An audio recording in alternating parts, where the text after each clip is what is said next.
This episode of Boys is brought to you. Sorry. This episode of Boys is brought to you by. This episode of Boys is brought to you by AnthemBrewing.com, sponsor of Boys Podcast. Check them out. I'm enjoying an Arjuna tonight. What are you having? I've been enjoying a Ride or Die PA. It's seriously their best fucking beer. I can't stop. It's wonderful. We're also brought to you by more or less the LostOgle.com. Right. Patrick, thank you for letting us broadcast out of this wonderful space. At the Paramount. Thanks, Paramount. Absolutely. And last but not least, FatBison.com. Partners with those nice fellas over there, or nice fella over there, I guess you'd say. If you need a good gift for your dad, they're makers of high-quality, hand-carved wood signs. And we're just going to make this short and sweet tonight. boyspodcast.com. Boys Podcast. I'm waiting on you, man. Come on, I'm really trying here. You know what? Just go to boyspodcast.com. There's links to all that shit. You go to our Facebook, go to our Instagram, go to our Twitter.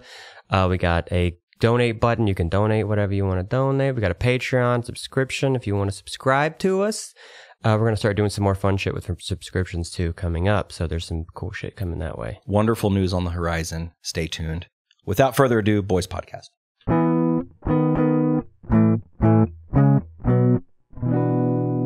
Boys, episode 39. 39? Man, yeah, we're doing 2 tonight. We're actually doing 39 now. We are about to do 38 with Nick Hampson, owner of 89th Street Collective. So if you're listening to this now, you just heard Nick Hampson, owner of 89th Street Collective. I hope it went well. I do too. I'm thinking it's going to go well. It's going to go well. So we thought we had a little more time, had a little extra time. Robby's going to be gone next week for his first summer NAMM. You know, I call that. We call that Little boy, big city. Little boy in the big city. Robby Ray, big LA. First time. Oh, yeah, it's your first time in California at all. Never been to California. Written songs about it. Never been there. Written songs about wanting to go there. Yeah. But never went. But and I'm excited. Yeah, you're going to Orange County, though. Anaheim, yeah. It's going to be the bomb. So since you're doing that, we decided let's just snag a quick one in so we can have a little fill-in time. Well, you know, it's funny because we took our first week off. Yes. We're actually recording this, just to throw another factor in there. Right. We're recording this on the eve of our first Friday off since we started. Yes. And it was kind of a bittersweet thing. Yeah. I didn't necessarily want to skip a Friday, but I kind of call it like the holiday hangover. Sure. We did a bunch of episodes, 37 in a row to be exact. And then the holidays came around. As you know, Josh, part of this show, we have a couple in the pipe at all times. Always got to have some. For instance, Nick Hampson's episode won't be out until like a week or two after we record it. Right.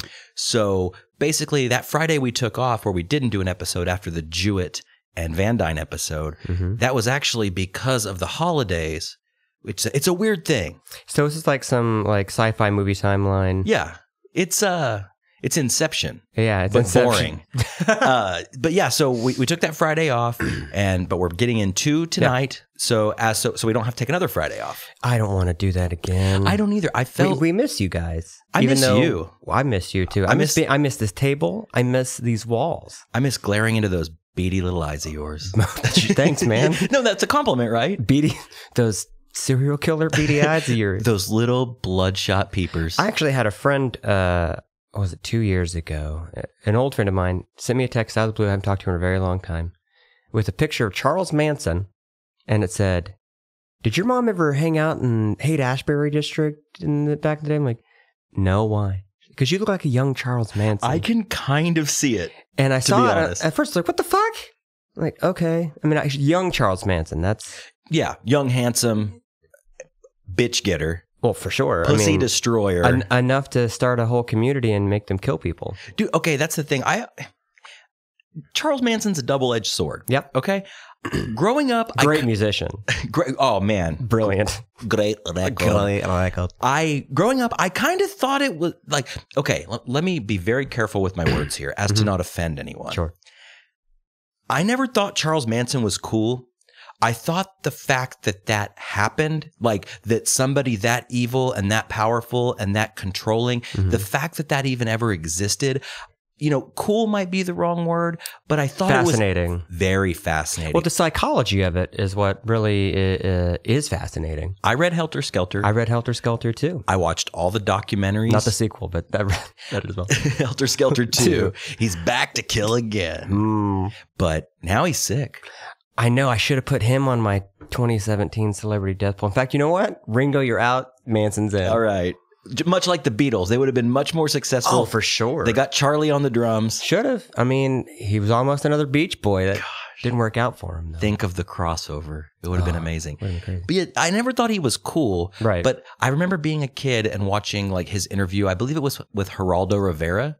Yeah. And he's fucking crazy. Like he's drumming on a trash can. He's making up words. And like doing these weird dances and shit. Yeah, dude. Saying things like roop scoops and all this crazy stuff. And he makes rhymes all the time, man. Add that to the list. It's Charles Manson. I hope you missed me. That's a good one. Yeah, dude. Oh, I got Were you even crossing your eyes there for a minute? Yeah, I trying was. to get into the zone. My beady little eyes. But yeah, he might be going soon. Yeah. And if he's the first to go, I mean, could be worse. It's weird that he's still around. It is weird. It says something about it. I was thinking about that the other day. Because I saw a news headline. Charles Manson's health is going downhill. And my mind went to, maybe he does have a deal with the devil or something. Like he has managed to stay alive this long being as crazy as he fucking is. Yeah. So dude that crazy, I doubt he brushes his teeth regularly. No. I doubt he doesn't eat healthy. He probably doesn't work out or anything. I bet he has a gray bush. That's gray just bush. like insane. Mm-hmm. With a tiny little penis hanging out of it. A little Manson dick with a little swastika on the head. Yeah, but how is he still here? I mean, it's again, the word fascinating. It's fascinating that he's still around. Yeah. I'm not celebrating his life, nor would I celebrate his death. Sure. But it is fascinating that he's still around. However, have you seen what he looks like now? Oh, yeah. He's sad. Yeah. No longer is he the man on the cover of Time magazine with the coiffed hair and the crazy stare. He's just like a little old man. He's a bald, wrinkly old man. But he did say, you let me out of jail and I will kill again. Yeah. So even though he never killed anybody. Right. Maybe what he meant by that is, let me out of jail. I can convince people I could do that all over again. I think he's going to have a little more of a hard time convincing hot, long, straight-haired women to kill for him. I don't know, man. This age. There's been a lot of an influx of call them cults, I guess. Read about one. It's a former child star. He was the preppy douchebag in the 10 Things I Hate About You movie. He has a cult in Los Angeles. Really? And it's like 10 people, and it's all about loving the earth and loving one another. And it might get a little sexual, but that's not really what it's all about. Yeah. That's just that's bonus. But that's how you dip your toes. That's how Manson did it. Hey, man, we're just going to fucking do drugs. Like, we got all this land. Let's just party this ranch, get fucked up and fuck. Which is funny because when I was younger and I was reading all these things, I thought, oh man, the commune. Oh, it sounds so awesome. But as I get older, it sounds like pure hell. Oh, sure. To be tripping on a psychedelic substance, sitting around a campfire in the middle of the desert and listening to Charles Manson play acoustic guitar. And he's singing. But he's supplying the pussy and the drugs. So you have to be like, man, he has a pussy? That's a pretty good song. Wait, he's supplying He's bringing the girls. Oh, right. He's bringing the girls in. So you're like, that was a good song, Manson. Who's your friend over there? She's really cute. Speaking of, though, man, as a young, impressionable boy that might have been sheltered by the church and that kind of cult thinking, I used to think the Manson girls were sexy. Yeah. Like, dude, there's something sexy about those feeble-minded sheep followers. They just have those big doe eyes. And like, even when they shave their heads and they cut the X's in their heads, I was like, man, that's, I'm not trying to sound like a chauvinist or a killer here. Yeah. But I don't know. There was something about him. I was like, man, that squeaky from. Well, even after getting caught, they never threw him under the bus. They just said he had nothing to. I would do anything for him. If I was a rapper, I think I'd have a line. Dick's so good, you call me Charles Manson. Dude, I just had deja vu. Did you really? I had deja vu that we had that. You said that exact line. And weird. Maybe I did. Maybe you did. It's a good line. It's a good line. Dick's so good? The bitches call me Charles Manson. Okay. But it's deep. You have to think about it. Sure, it's a level. It's a multi-level, much like Inception, much like our podcast scheduling. Yeah, exactly. It's a rhyme such as that. Yeah. So how's your week going, man? How's 2017 treating you? As of tonight, we are 12 days in. Well, fuck 2016, as everybody was saying. That's what I've heard. Yeah, meme city. It's been all right. I turned 35 in a couple of weeks. So there's Welcome to the club, my man. No, I'm kind of looking forward to it just to get it over with, because 34 is just kind of a blah. 35 is a good age. It's nice to know, like, all right, my life is at least halfway over. More, 70? You think 70 is the end? For us, yes, if not sooner. Let's be honest. Let's be real. We're not going to live to 104. I'm no Charles Manson. Maybe start manipulating girls into murdering people and you'll live forever. I tried that. Didn't work. It didn't work. I just got married. Yeah, that's what happens. Yeah, 35. It's a good year. I'm happy with being 35. Mm-hmm. When I was young, I thought 35 was old. Oh, me too, man. I remember being a boy and my dad turned 28 and I think my dad was around 22 when I was born, on accident. Kind of had this Manson thing going on. And he turned 28. I was like 6, 7 years old, something like that. And I remember hearing that my dad was 28. And I remember like, kind of like in that boyish way of like joking around with my dad, maybe like even like making up a little song like, oh, you're almost 30, you're old, And now I'm like, I'm 35. I'll be 36 in a month and a week. Damn. And dude, I'm pushing 40. That's the thing. You go past like, I'm in my early 30s. And I guess from 35, now I'm in my mid 30s. Yep. But once you hit like 37, 38, 39 is your late 30s. And then from there, you're 40. And you can't really, I'm early 40s. No, And there's no going back. No, you can't turn back the clock. You can't turn back the hands, You can't turn back time. If I could find a way. No, but with the way technology is advancing so much, Are we going to hit the singularity before we die? Is the big question here. That's not the one. I don't want to put my consciousness into a machine. Because who knows what that's going to be? Right. I do. I'll be the first to admit. When I was a kid. You were also the one that told me that you would take the chip in the hand and everything. Yes. If it means free food, of course. Like, just scan away, CC's. Like, I might be going to hell, but hey. What's that? I got free pizza here on Earth. I got to get in this van and go to this camp? Fine, whatever. Scan my hand. Hey, I told you I liked Colts. That's true. I remember being a boy, going back to that. Probably around the same time that I was making fun of my dad for being 30. So around like 7, 8? Yeah, somewhere around there. I remember sitting in the parking lot of Heritage Park Mall with my dad. And I think I might have told this before, but whatever. I was sitting there and we were talking about the future. And, keep in mind, this is like the early 90s. Sure. And I remember telling my dad, in all seriousness, if I could get a dermal implant or if I could get a brain implant to make me smarter, I would be first in line to do it. And see, that I'm cool with, but like putting your entire self into a machine.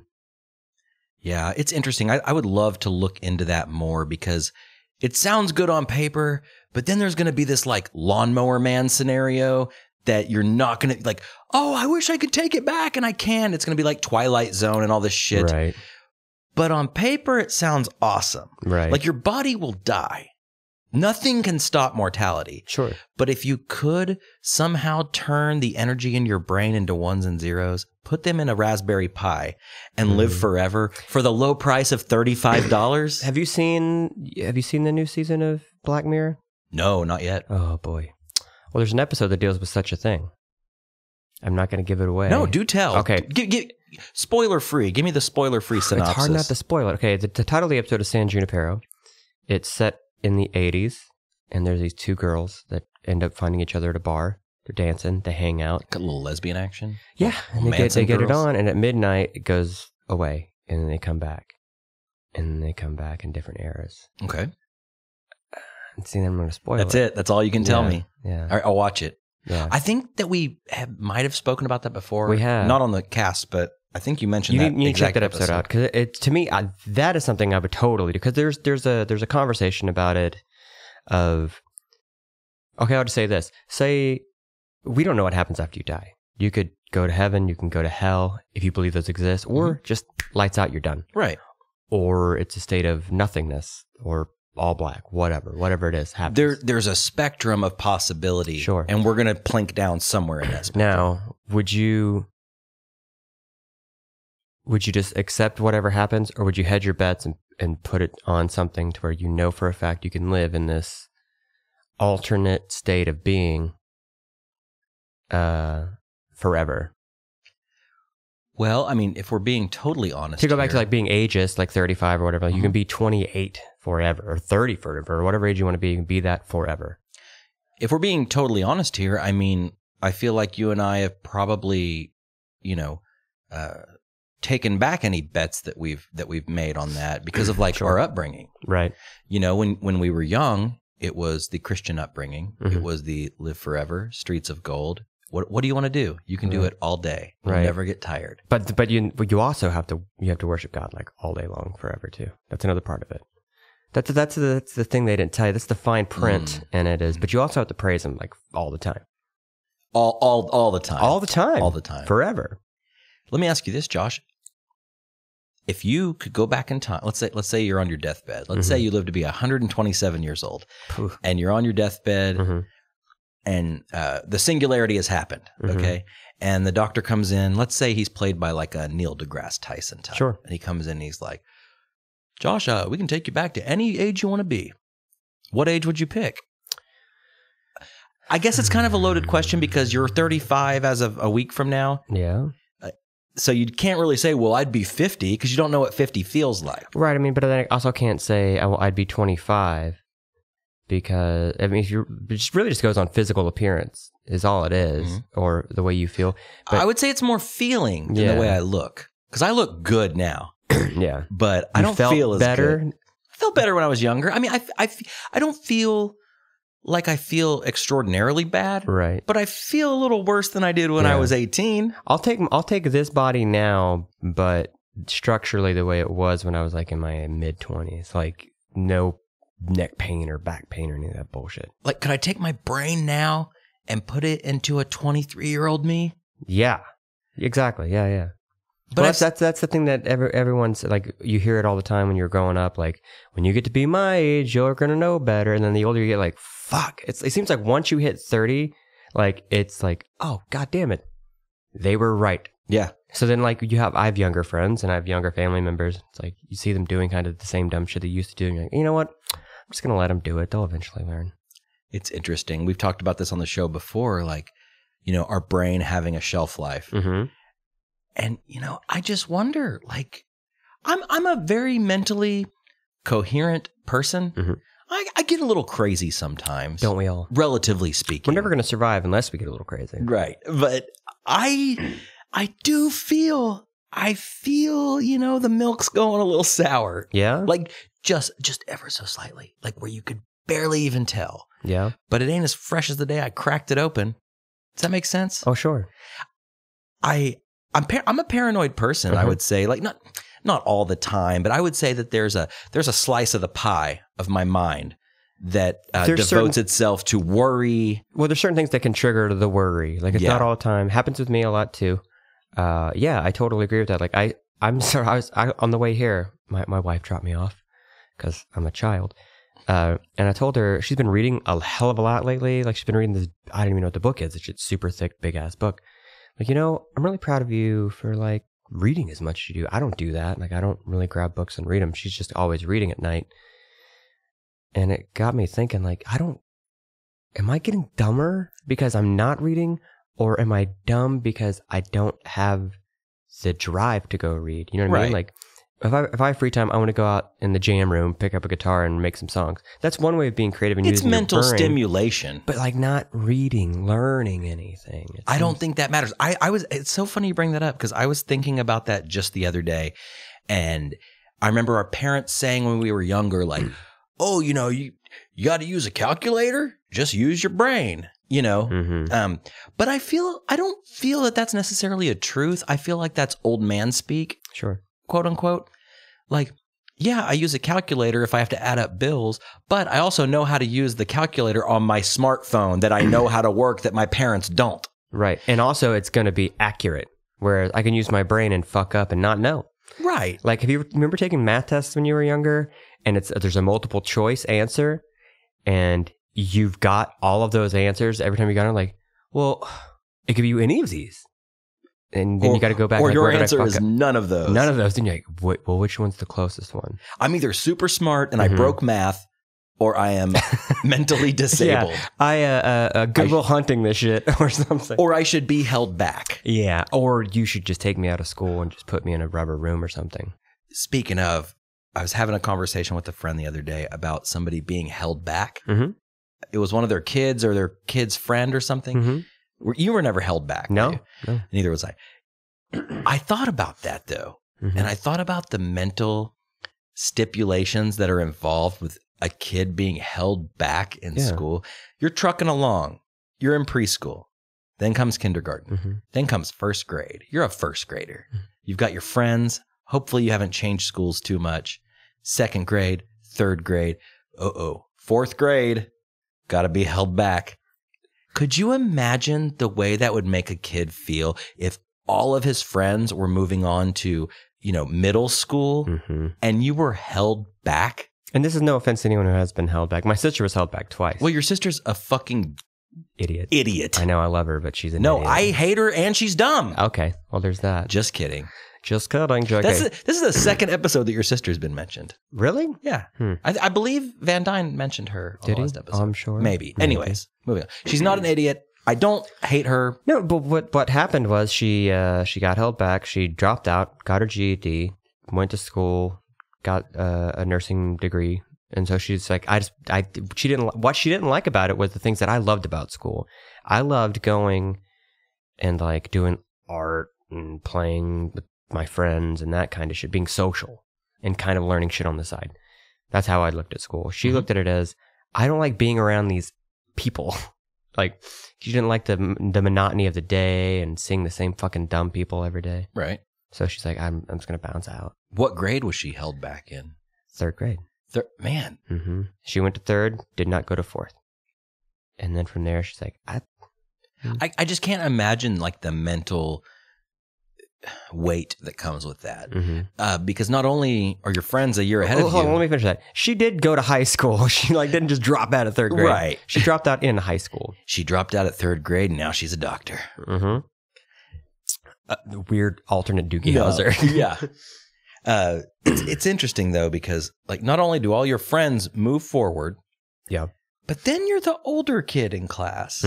And especially in your like pubescent years, like you would have formative years. Like, you would have pubes a year before your comrades, your classmates. Yeah, but then you'd be that cool guy who could buy cigarettes. With pubes?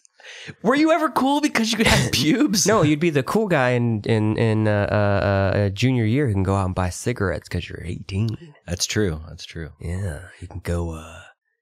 Or you could be held back multiple times. We had a 21-year-old in our senior class. That's insane to me. Like that should not. That should no, not. That shouldn't be a thing. No, happens though. What if that was like the grand plot of a pedophile? Like. Like, let's say, like, we'll call him Joe Monterey. Joe Monterey was a troubled youth. He grew up, he got picked on. He wasn't sure if he was perhaps maybe like gay or straight or something was wrong.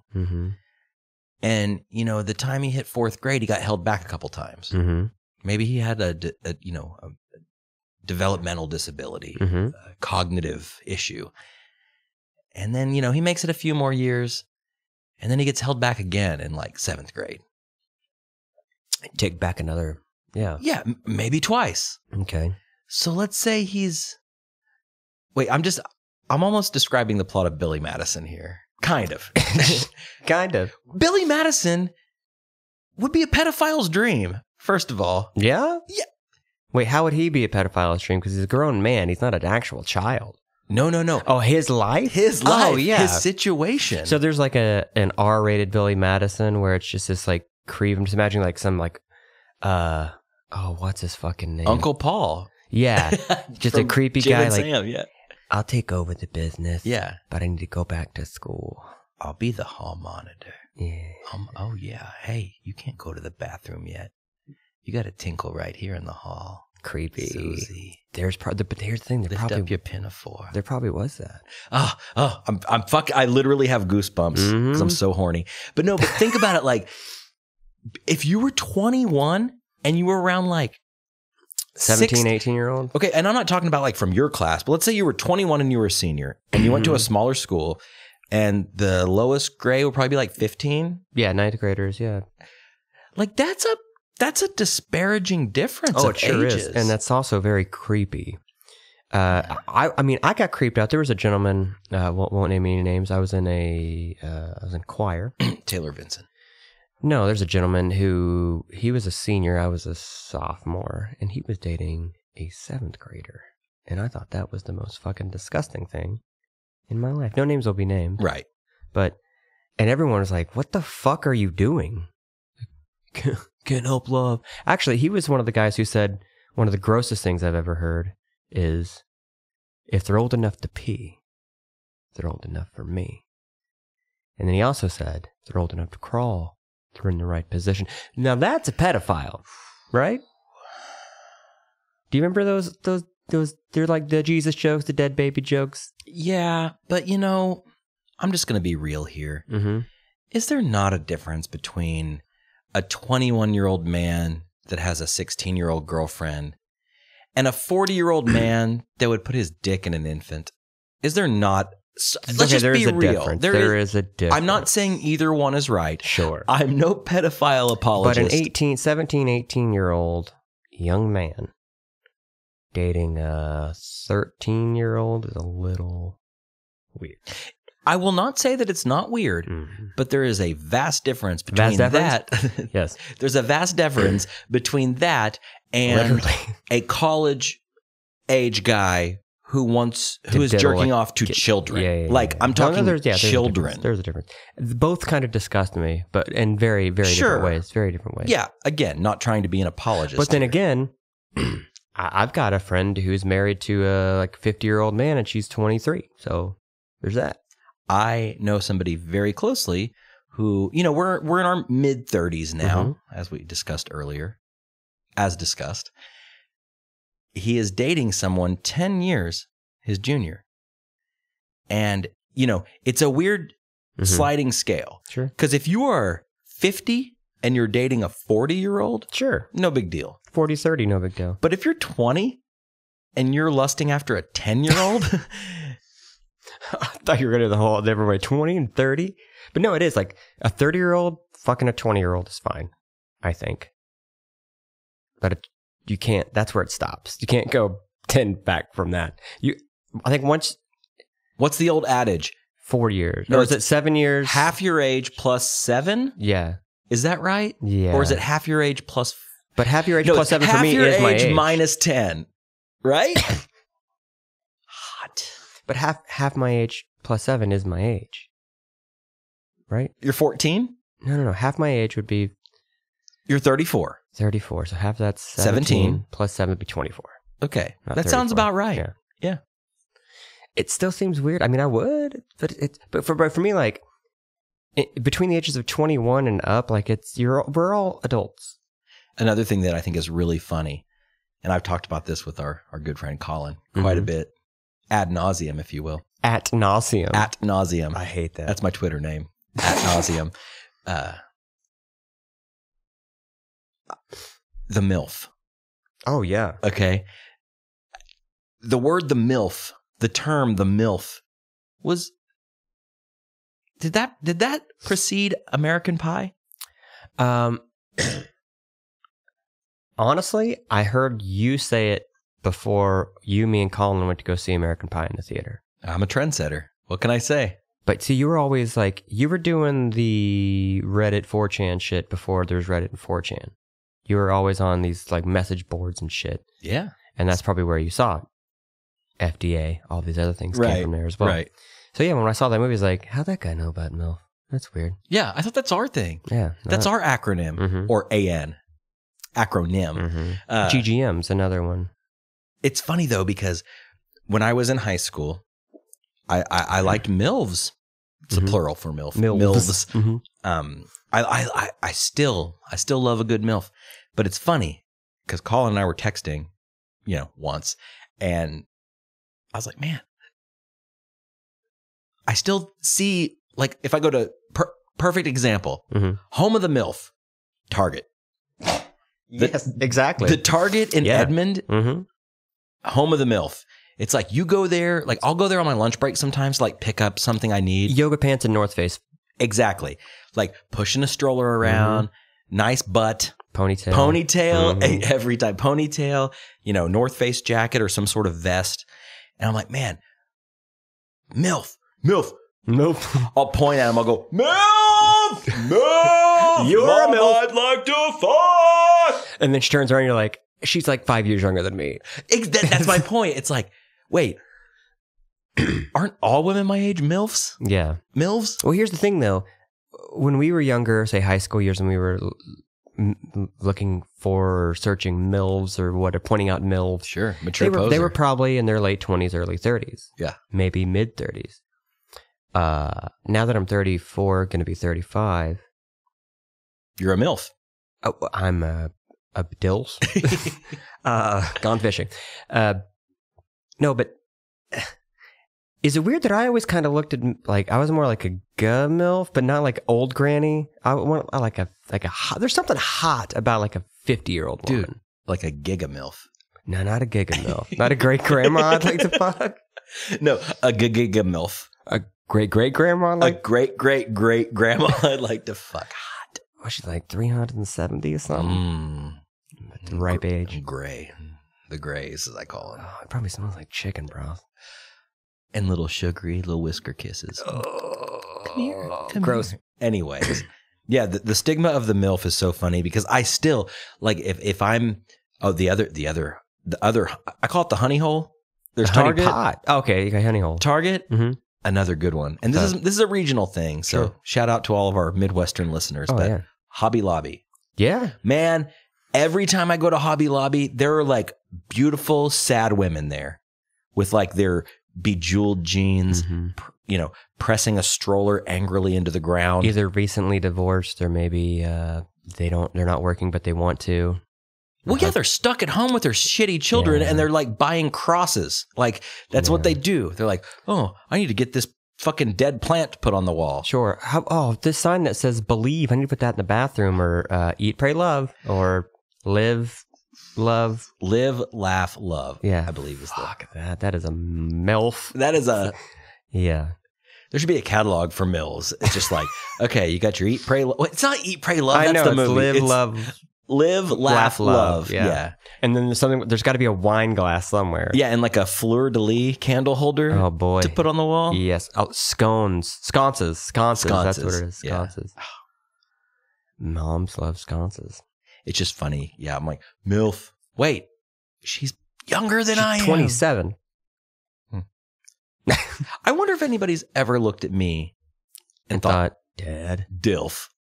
DILF? Like, DILF. I'd fuck that dad. Like, that's a dad I'd like to fuck. I bet there are girls who do that, like, who can look at dudes like who are old. Like, hey, like the artist Ryan Adams. I think he's got that rock and roll vibe. He's older. He doesn't look like a dad, though. No, that's the thing, but neither do we. Right, but to be a MILF, she has to kind of look a little like matronly. Right. So, like, Pamela Anderson doesn't look like a mom, but that's not a MILF. She's literally a mom. But that's not a MILF. No, she's not. No. I'm trying to think of a really good, like, textbook MILF. I got a good MILF for you, and this might be a few years after the fact. But the mom from Breaking Bad, Skylar? Sure. Yeah. MILF, because she's kind of like, she kind of wears the khakis, and she kind of plays it down a little bit.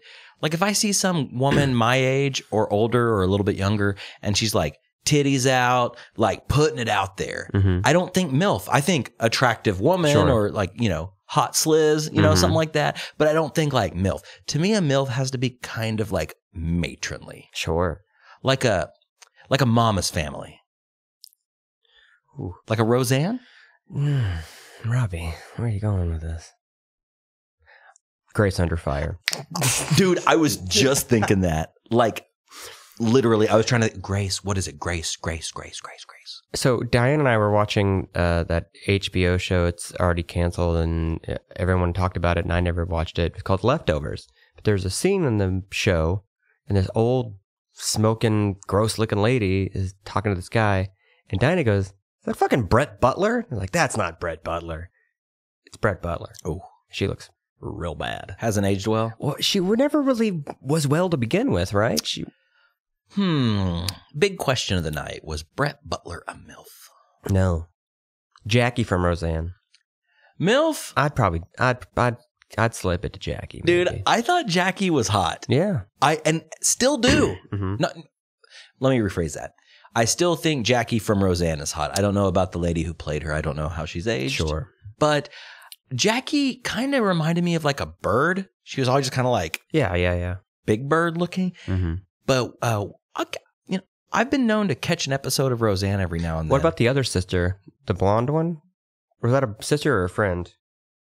The blonde. No, it was a friend. Wasn't she the one that was kind of like slow? She was kind of like spacey and weird. All I can remember from her, she had one. She said a poem. She's like, "Every night my mom puts me to bed because it is late and I'm tired." That's all I can remember. No, I never thought she was hot. No, me neither. Yeah. But Jackie, I did think Jackie was kind of sexy. Yeah, like in her own little way. And both Beckys. Let's see. If I could pick a Becky. I don't know. Second Becky. Is that Sarah Chalk? Yeah. I'm going Sarah Chalk all the way. Yeah, first Becky was a little teethy. Cute. I was never... A little mousy. I was never a Darlene guy, though. She kind of was. She looks like Kurt Vile, dude. Like, yeah. Darlene and Kurt Vile could be brother and sister. It's so funny to me. Yeah, I could see that. There was an episode I watched recently where Jackie was like, or no, David thought that Jackie was trying to seduce him. Yeah. Oh my God, dude, it was so funny. And at the end of the episode, they did like this spoof of what's that movie with Mrs. Robinson? The Graduate. Graduate. Yeah, they did a spoof at the end, and Jackie was wearing like this dress, with like the classic like scene of the leg and the camera going through. And I was like, man, Jackie's gonna get it. Jackie could get it from me. She probably could. Then I rolled over and jerked off. That's one way of doing it. All right, we got to quit. We're gonna go back in time with Nick Hampson of 89th Street Collective. All right. Thanks for listening. Thanks, guys. Bye.